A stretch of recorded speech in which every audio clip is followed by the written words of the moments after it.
mas nós vimos uma preponderância ali de soluções elétricas, de uma maneira geral, vimos menos tecnologia, menos abordagem, menos ênfase a veículos autônomos, que nós havíamos visto em períodos anteriores, mas uma ênfase muito grande já numa reta, talvez num estágio de maturidade maior das tecnologias associadas à eletrificação de veículos comerciais. Então, essa para nós foi a tônica principal. Não vimos grandes novidades em termos de tecnologia, para ser muito sincero. E eu gostaria de fazer uma afirmativa aqui, que vocês vão me perdoar o meu brasileirismo, digamos assim, né? Mas por muitos anos a indústria brasileira ia para o IAA procurando ver exatamente as novidades tecnológicas e tal. E vocês sabem que nós desenvolvemos o nosso aqui nas empresas Randon, o nosso sistema elétrico, né, de tração elétrica para semi-reboques, um produto inovador que não era nem regulamentado no Brasil, economizando de 20% a 25% de diesel, alguma coisa assim maravilhosa para os transportadores. Havíamos anunciado isso na última FENATRAN aqui no Brasil, fizemos todo o desenvolvimento e estamos aí na iminência de iniciar comercialização. Esse ano vamos iniciar a comercialização. Já em 2022? Já em 2022 nós vamos vender. Então, muito em breve aí teremos novidades. Mas o que nos surpreendeu é que nós vimos apenas de um fabricante europeu uma solução, e a nossa solução está muito além em termos de tecnologia. Então, por isso a minha colocação aqui, o meu barrismo, nós como empresa brasileira, nós como brasileiros, que sempre olhamos para os alemães como estando na vanguarda tecnológica, a nossa solução está bem à frente daquilo que eles apresentaram. Isso nos deixou, assim, muito surpresos e muito felizes também. Então, por que nós fazemos essa afirmativa?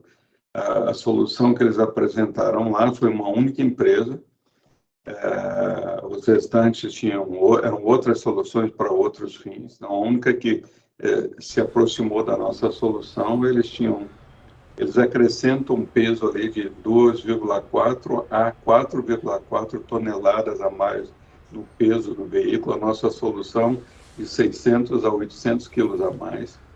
A nossa solução que nós chamamos de inteligente, ela liga e desliga automaticamente em função da necessidade, tá? De forma a preservar as baterias. A solução apresentada lá, ela está ligada o tempo todo. Quer você precise, quer você não precise. Isso em termos de consumo de combustível, desgaste, ela vai estar sempre ligada, é uma outra realidade. Nós desenvolvemos características aqui no nosso sistema, quando ele não está ligado, e de tal maneira que o arraste desse sistema que nós colocamos não vai consumir combustível. Então, nós desenvolvemos aqui um sistema parafaseando, ou para aqueles que vocês conhecem roda livre, né, em jipes, em veículos fora. Nós desenvolvemos alguma coisa parecida para que o nosso sistema, quando não estiver tracionando, ele não vai roubar a energia do veículo, né? Não vai consumir diesel, nada disso.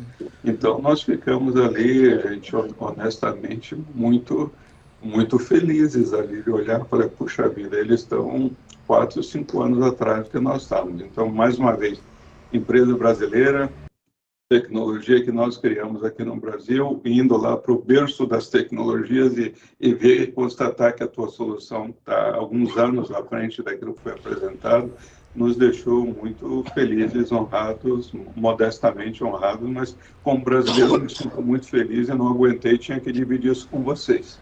Não, com certeza, Sérgio. Eu lembro que na última FENATRAN vocês comentaram que essa carreta que estava em desenvolvimento ainda, talvez no estágio inicial, ela inclusive ajudaria a empurrar o caminhão numa subida, alguma coisa nesse sentido, até chegar a esses 20% de economia que você mencionou. Perfeito, Mas perfeito. obviamente, 20% de economia no consumo de diesel é algo espetacular, né, pro transportador, porque é o maior custo que ele tem na operação dele. Mas Perfeito. qual que vai ser o tamanho do custo desse investimento? Porque, por exemplo, quando a gente fala em veículos elétricos, tem toda aquele mise-en-scène falando que, nossa, você não vai abastecer com diesel, a energia elétrica é muito mais barata, só que o veículo custa 3 vezes mais. Ou seja, não tem TCO que feche ainda, por mais que se argumente. É É, uma coisa nós, muito distante. Como que vai ser essa questão da carreta? Só para grandes frotistas que precisam fazer esses investimentos? Gustavo, nós vamos estar nessa faixa também, né? Não vamos ser tão diferentes daquilo que foi anunciado pela Volkswagen Caminhões e Ônibus com o e-delivery, todas essas soluções elétricas, nesse momento, eles custam muito mais do que as suas plataformas atuais, principalmente pelos custos da bateria. Mas nós vemos assim, Gustavo, nós vemos a implementação em 3 fases. Exemplo do que aconteceu no mundo e muitas outras tecnologias. A primeira fase, né, são aqueles, nós chamamos de early adopters, aqueles que que têm objetivos mais institucionais, né, com meio ambiente, com ESG, empresas que têm o seu compromisso ali, querem colocar sua marca e dizer, olha, eu estou fazendo alguma coisa aqui para o meio ambiente. Então, mesmo que as contas ainda não sejam as contas ideais em termos de retorno, eles têm esses compromissos, eles compram veículos extremamente mais caros para poder mandar suas mensagens para os seus acionistas, para o mercado, para os seus marketings, por diversas razões. Então, essa é uma primeira fase que nós vemos e nós achamos que nós vamos estar navegando a mesma onda. A segunda fase, o chamado TCO, né, os retornos ali para o transportador, já passam a fazer muito mais sentido. E, com o passar do tempo, exemplo daquilo que está acontecendo no segmento de automóveis, as baterias, as tecnologias estão evoluindo, conseguem carregar mais carga, estão ficando mais leves, estão ficando mais baratas, e aí a massificação da solução deve acontecer. Então, mas ao iniciar, agora que nós podemos colocar mais veículos em frotícias, lembrando que antes o veículo não era legal, não era regulamentado, não podia nem trafegar nas estradas brasileiras. Nós podíamos trafegar com chapa de teste, mas não podíamos trafegar, não podíamos vender para um frotista, por exemplo, para experimentar, né? Agora nós estamos fazendo isso. O que nós estamos descobrindo é que ele tem, além das economias, ou retornos vindo pela economia de combustível, que ele tem outros tantos atrativos. Por exemplo, tem uma empresa que atua na área de florestal, que ao você ter tração no semi-reboque, né, o veículo florestal entra em serras, em terrenos mais difíceis, em dias de chuva, carga pesada, terreno não pavimentado, esse tipo de coisa, você ter uma tração auxiliar no semi-reboque traz grande valia que nós não tínhamos, honestamente, pensado como o principal atrativo. Ou mesmo grandes transportadores que fazem viagens muito longas, ao invés de tentar justificar ou querer justificar pela melhoria do consumo de combustível, a velocidade média do veículo sobe bastante. Então, você vai conseguir fazer muito mais viagens no transcorrer do ano por ter um sistema auxiliar elétrico no semi-reboque. Então, a atração, nós estamos descobrindo, o que eu estou tentando dizer, outras formas em que o transportador vai se beneficiar, que vão ajudar a justificar as contas econômicas. Mas a resposta direta, me perdoe a resposta longa aqui, Gustavo, mas da tua pergunta é que existe payback sim, mas o payback ainda não é o ideal, ele vai acontecer um pouquinho mais para frente, na medida que os custos aí sejam reduzidos. Não que seja um payback ruim, hein? Nós vamos elaborar bastante sobre isso agora na Fenatran, já estão todos convidados ali para estar conosco, nos visitar, e se não visitarem, eu não dou mais entrevista também, já fica aí o desafio. Pode deixar que a gente vai sim. Ameaça amiga aqui. Vai ter aquele velho queijinho, não? Ah, com Exatamente. certeza, com Com certeza. certeza. Então tá bom. Mas iríamos de qualquer forma. Agora vamos por mais um motivo, então. Tá bom. Sérgio, vocês já foram perguntados isso, acho que algumas vezes, mas pela estrutura, pela tecnologia da Randon, vocês estão considerando, ou nem parte pela cabeça, vocês virarem montadora de alguma coisa? Olha, nós somos montadores de semi-reboques, né, Roberto? Isso já somos, mas assim, virar montadora de caminhões, não. Nós temos uma estrutura, só para lembrar aqui, a nossa estrutura mais atual. Nós temos 5 verticais de negócio, como nós chamamos. Temos ali a nossa divisão montadora, fazendo semi-reboques, fazendo vagões, fazendo carrocerias de caminhão. Essa é a empresa, digamos, mais tradicional. Já foi a maior, não é a maior divisão que nós temos, mas muita gente nos conhece por essa divisão. Está na estrada, vê a carreta ali, o nome Randon, e é assim que nós somos conhecidos. Nós temos as autopeças, fazendo eixos, suspensões para ônibus, para caminhões, para quintas rodas, pés mecânicos, freio a tambor, freio a disco, freio hidráulico, atuação, ABS, e toda essa vertical, ela vende para todos os fabricantes de caminhões. Então, se um dia a gente fosse enveredar por esse caminho, nós íamos perder todo esse outro mercado, e é uma das grandes divisões que nós temos hoje. Nós temos ali a frase que nós chamamos de controle de movimentos, que era só material de fricção, hoje é material de fricção, amortecedor, suspensão, direção. Então, tem um portfólio tanto na linha pesada quanto na linha leve. Essa é a terceira divisão.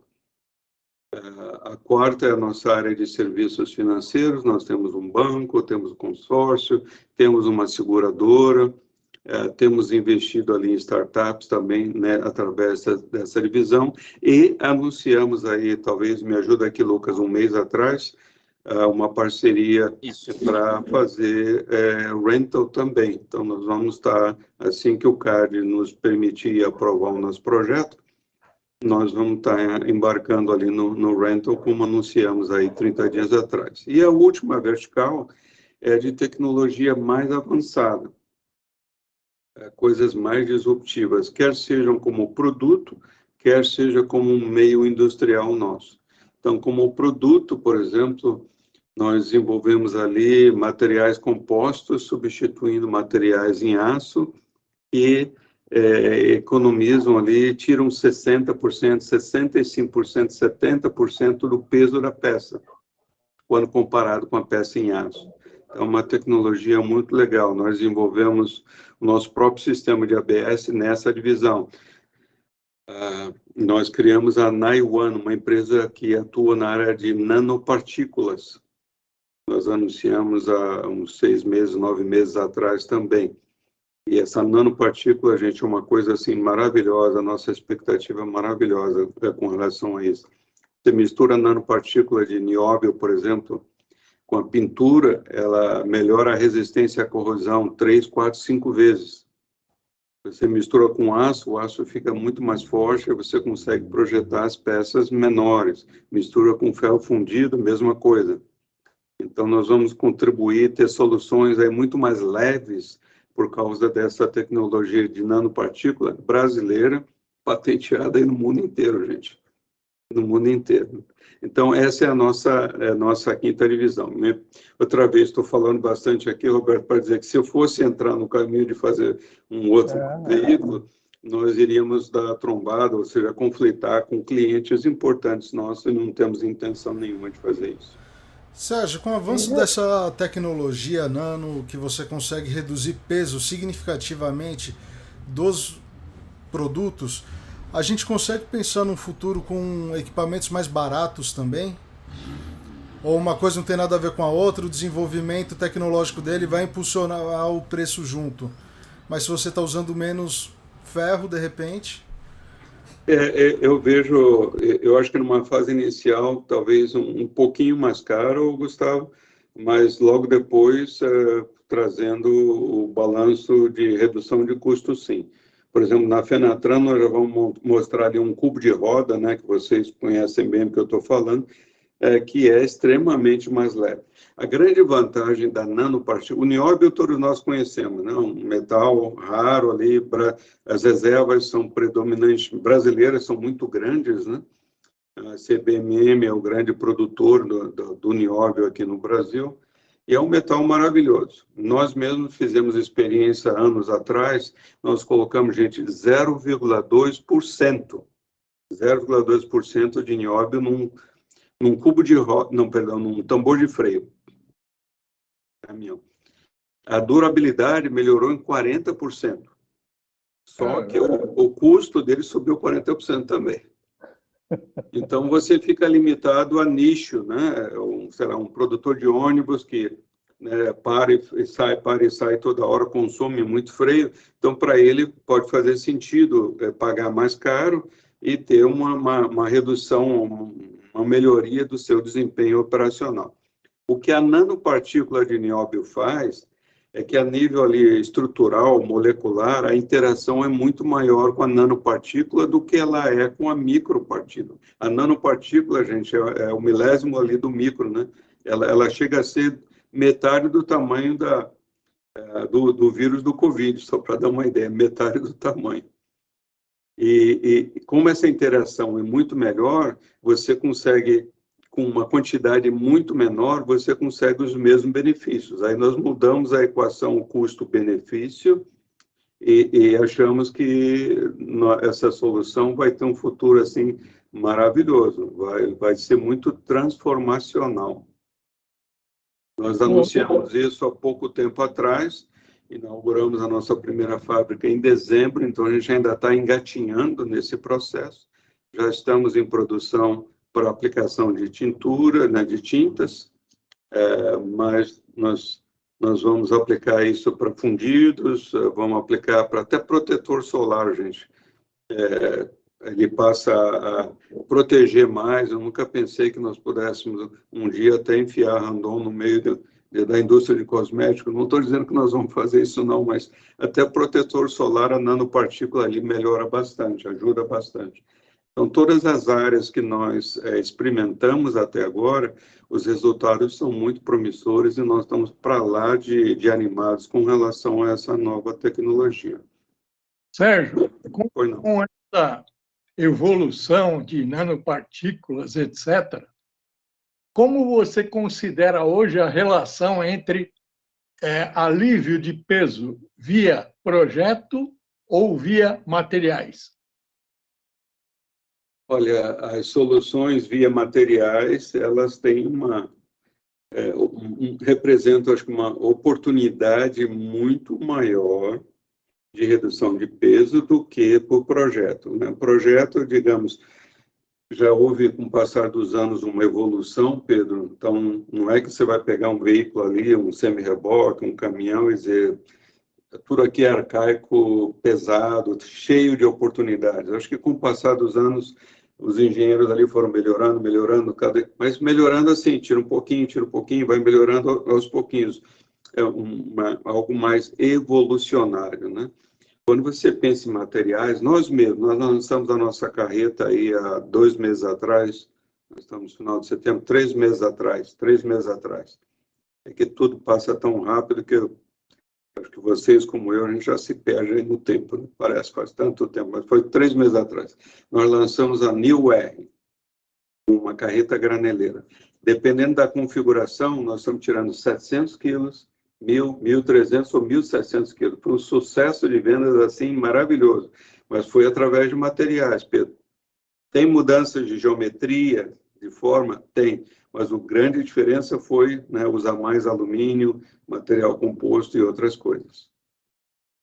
Quais a relação de peso que você daria hoje?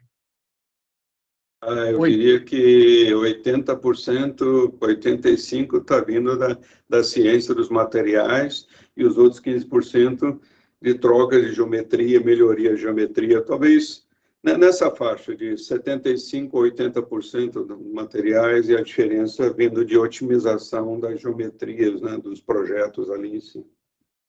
Agora, a gente sempre ouviu aqui no Brasil que o europeu, quer dizer, enquanto o europeu pesquisava novos materiais e apostava muito na redução de peso para ter ganho de transporte, ganho de rentabilidade, o Brasil ainda tinha que se preocupar em ficar aplicando reforços estruturais na carreta, no caminhão, por causa das estradas brasileiras. A tecnologia pode alterar esse cenário aqui no Brasil? Olha, eu acho que o Brasil tem evoluído bastante no maior controle de sobrecargas, né? Nós lançamos aí por exemplo, nosso Randon Smart, nós vamos estar mostrando aí bastante na Fenatran.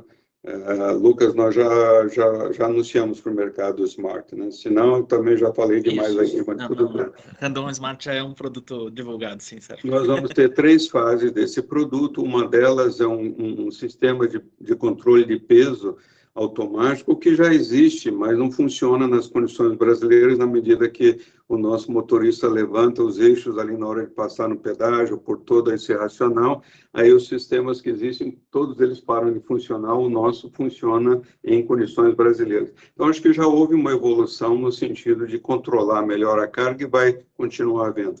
Mas as nossas estradas continuam ruins, nosso produto não vai ser equivalente a um produto europeu, a um produto norte-americano, pelas condições de utilização. Isso eu não consigo ver, eu não vou estar por aqui, Roberto, o dia que isso for acontecer, sabe? É triste, mas eu não vejo dessa forma. Mas nos vejo melhorando bastante nossos veículos, sim. Isso eu vejo. E o dia que houver a comparação, a equidade nas condições de estradas ou de topografia, nós vamos estar com todas as condições de fazer algo diferente. Mas eu acredito muito na tecnologia. Nós anunciamos também, alguns meses atrás, a compra de uma empresa americana e nós vamos colocar a nossa Randon lá fazendo carretas nos Estados Unidos.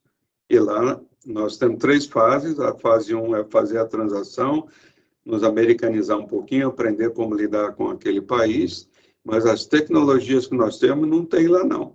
E nós já vamos testar com o cliente lá uma tecnologia diferente, então nós vamos entrar no mercado americano jogando um jogo diferente, com base na tecnologia e já sendo mais leve do que todos aqueles que estão lá há 50 anos, há 100 anos. Então, fiquem ligados aí que nós temos a intenção de criar um nome lá e mostrar para aquele povo que nós temos tecnologia sim. Ô, Sérgio, essa condição avançada de tecnologia que você está apresentando, a que se atribui isso? Quer dizer, vocês fizeram várias parcerias também ao longo dos últimos anos, né? Você tem uma presença importante no mercado externo. A que se atribui essa situação mais avançada da Randon em relação a essas novas tecnologias? Eu sempre, Dilene, eu sempre acreditei em tecnologia, né? Eu não sei o quanto vocês conhecem do meu passado, eu tenho residência nos Estados Unidos, minha família está lá, sou brasileiro, adoro o Brasil, mas eu dirigi empresas muito grandes norte-americanas, a Meritor americana, outras empresas de grande porte, e eu sempre acreditei em tecnologia. Quando eu me juntei às empresas aqui, há 5 anos atrás, indo para 6 agora, uma das primeiras coisas que nós fizemos foi criar um grupo de tecnologia avançada, separado do dia a dia, porque no dia a dia você tem cuidado dos problemas diários ali, da rotina, do resultado do mês, da produção do mês, e você não vai conseguir ser criativo tendo uma pressão de viver, fazer essas coisas todas. Então, nós criamos esse grupo separado, ele, no nosso caso, é liderado pelo César Augusto, ele faz muitas palestras por aí, uma pessoa que nós trouxemos, é um ex-Mercedes-Benz, muito capaz. Criamos um grupo muito legal, demos todo o suporte, e esse grupo, sendo muito capacitado, tendo os recursos, eles têm temos investido em 3 verticais, ciência dos materiais, onde nós temos mais projetos, eletrificação em mobilidade, foi esse grupo que desenvolveu a carreta elétrica também, né? E eletrônica embarcada, que foi ali que nós desenvolvemos o nosso próprio sistema de ABS também.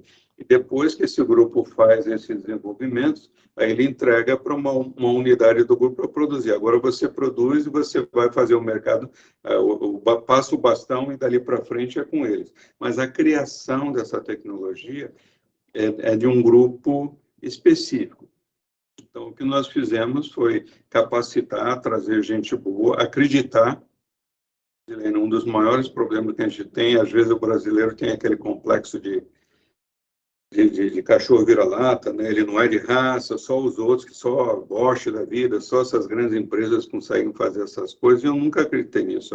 Nós temos gente boa, gente capaz aqui, mas você tem que ter coragem, né, de botar o pescoço para fora e dizer, eu vou tentar fazer essa solução aqui, mas tem que ter competência também, não adianta ter a coragem e não ter a competência para fazer nada, aí também não vai funcionar. E na medida que nós tivemos alguns casos de sucesso, aí internamente nós passamos a ter mais, contagiamos o restante da organização, falamos, olha, desenvolvemos ali a carreta elétrica, olha lá, todo desenvolvimento nosso, fizemos isso, fizemos aquilo. Então, hoje existe uma energia muito grande aqui, uma massa muito grande de gente que pensa fora da caixa, querendo fazer as coisas diferentes, em todos os sentidos, no sentido de produto.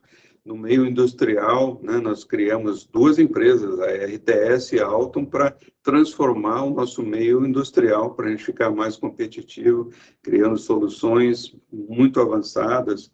Nós compramos, nos últimos 5 anos, 324 robôs, mas nos últimos 2 anos, compramos 290 daqueles 324. Então, para dar uma ideia para vocês, né?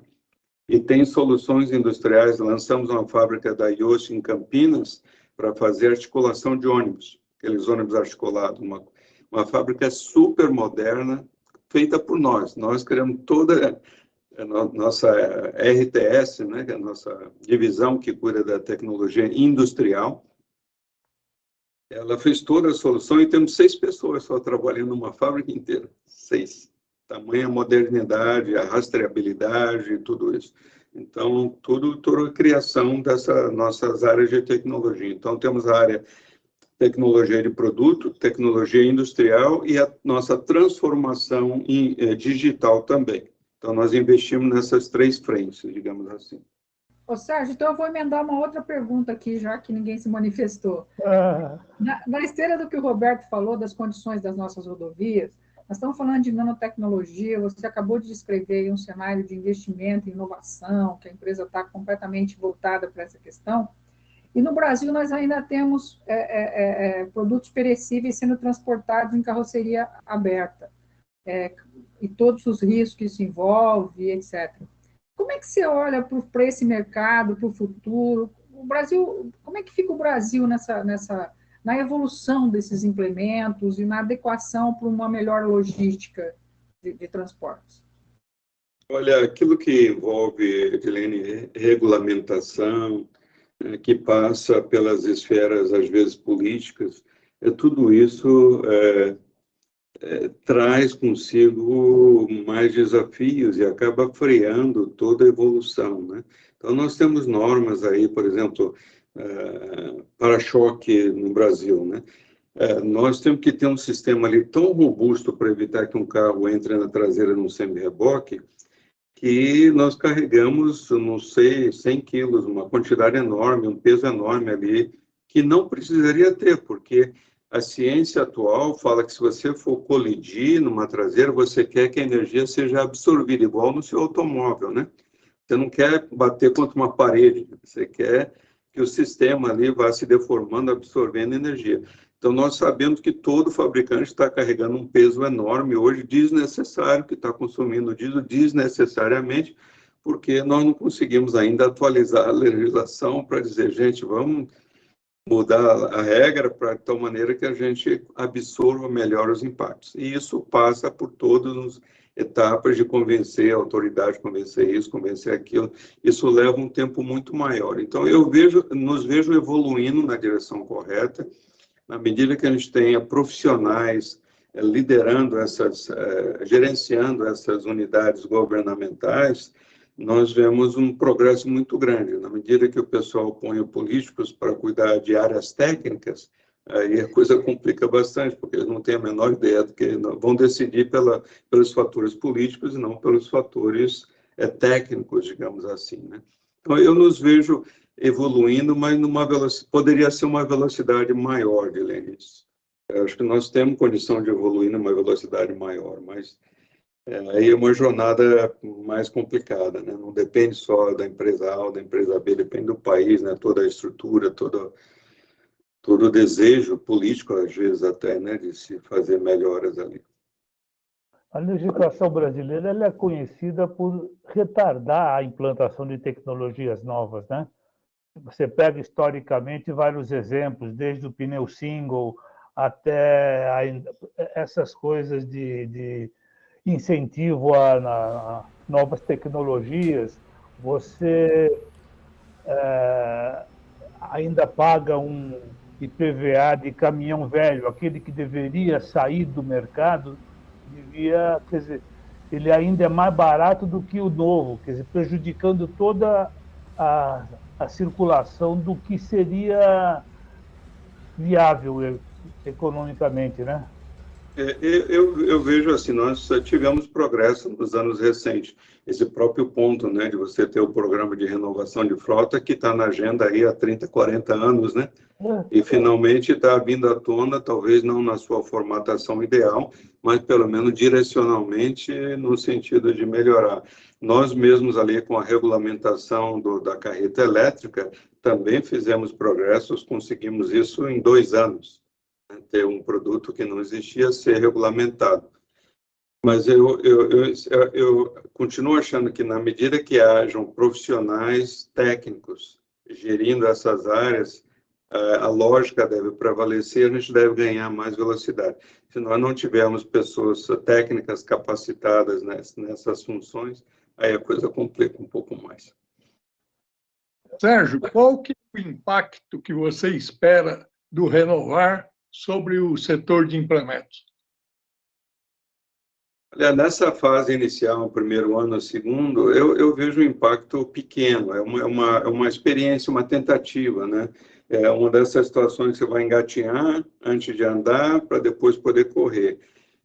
Mas na medida que o programa fique claro, mais mecanismos associados à viabilização, né, desse processo, aí ele vai começar a pagar dividendos, sim, Pedro, mas eu não espero o ano que vem, vai ser uma transformação maravilhosa, porque nós vamos conseguir tirar veículos de 30 anos, uma quantidade grande, sabe? Eu não tenho essa expectativa, não.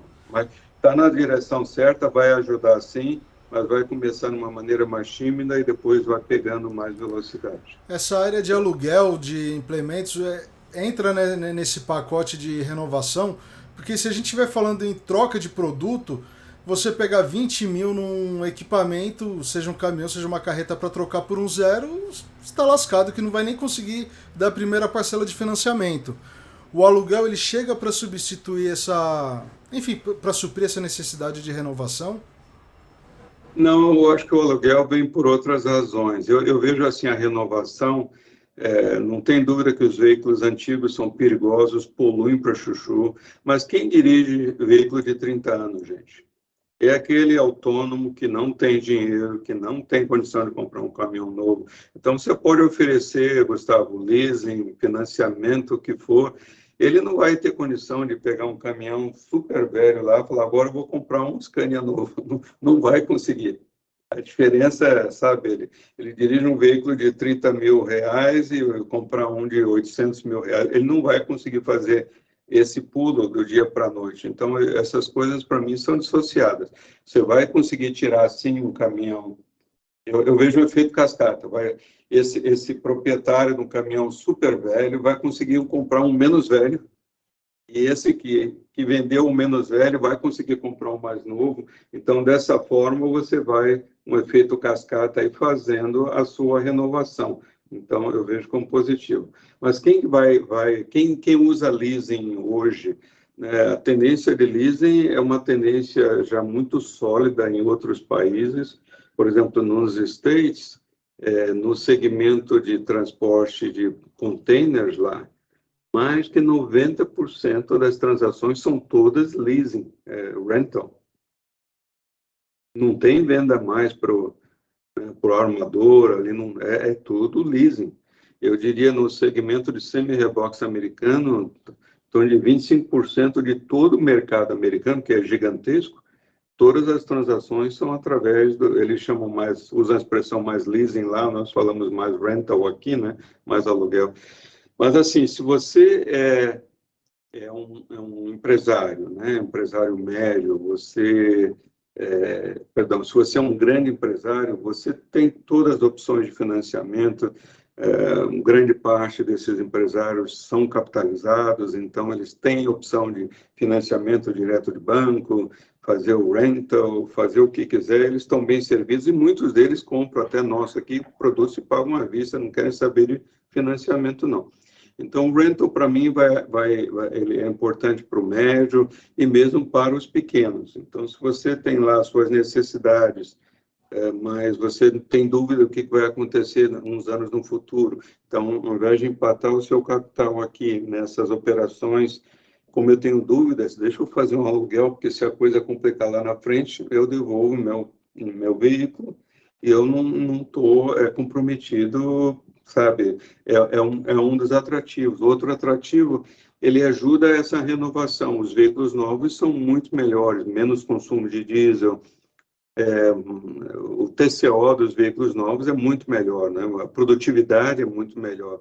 Então, mesmo que a sua frota não seja tão velha, e você vê aí um caminhão novo, uma carreta nova que seja muito mais atraente para você, que pode melhorar o seu custo operacional, mas você não tem os meios ali de falar, não posso comprar tudo agora, porque eu comprei há 2 anos atrás. Você pode seguir na rota do rental também, como forma de ir modernizando e se aproveitar, né?